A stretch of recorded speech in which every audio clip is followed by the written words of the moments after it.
Ben, maraming salamat sa damit na pinahira mo. Buti na lang, nagkasya sa inyo.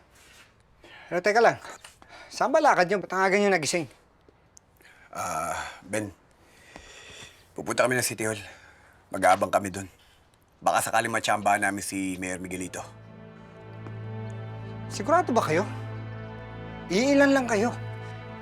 Masyadong malaki ang puwersa ng kapulisan ng Maynila. Hindi kami kikilos. Walang mangyayari. Kung maghihintay lang kami dito, hindi pwede. Hindi kami pwedeng tumunganga lang. Tanggol, huwag kayong masyado lumapit sa apoy, baka kayo mapasok. Parang nyo nang hinuhukay ang mga sarili nyong libingan yan eh. Malaking tao ang binabangga ninyo. Hindi basta-basta kalaban ng mga gerero. Alam namin yung Ben. Pero iisa lang ang pwedeng matira dito sa Maynila. Sila o kami.